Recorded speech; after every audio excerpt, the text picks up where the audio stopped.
kadar dağınık bir mevzuat çerçevesinde yürüyen, ticari hayatı düzenleyen kanunlar tek bir kanun altında bütünleştirilmiş. Çalışan sayısının yaklaşık 200 bin olduğu sektörümüzün ilk sivil toplum örgütlerinden biri olmaktan gurur duyuyoruz açıkçası. Bu takip belirlediğimiz misyon çerçevesinde faaliyetlerimizi sürdürürken ansızın meydana gelen bir küresel kriz, maalesef bankacılık merkezli bir küresel krizle mücadele etmeye çalıştık.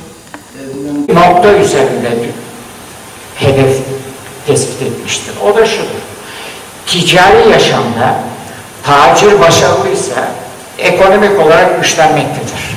Ticaret kanunun getirdiği şeyler ile ilgili sorularımız olabilir. Soru dolaştırılacak. Türk Ticaret Kanunu muhasebe ve hukuk alanında çok önemli değişiklikler getiriyor. Fakat bu değişiklikleri yorumlamak, anlatmak için ne bir hukuk uzmanlığı bilgisi yeterli, ne de bir mali müşavirlik bilgisi yeterli. Biz bu nitelikleri bir arada bulunduran Sayın Hocamız Vesi Sevi Sayın Vesi Hocamız Batman'a gelme lütfunu gösterdi.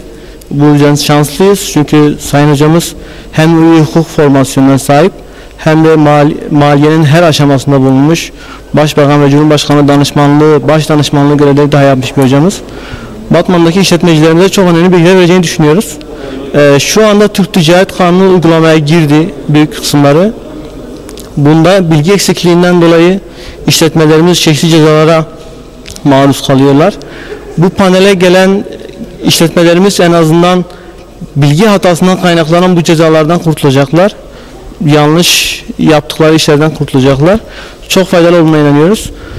ABİGE'nin Batman'da düzenlemiş bulunduğu yeni Türk Ticaret Kanunu ile ilgili panelde ticaret kanunu ülkemize neler getireceğini, özellikle bölgeye neler kazandıracağını tartışacağız, konuşacağız. Türk Ticaret Kanunu esasında Türkiye'nin ticaretini yeniden düzenleyen ve dışa atılımını destekleyen bir kanun. Bu kanun 1535 madde, uygulama kanunu beraber 1600 madde oluyor. Çok önemli ve kapsamlı bir kanun.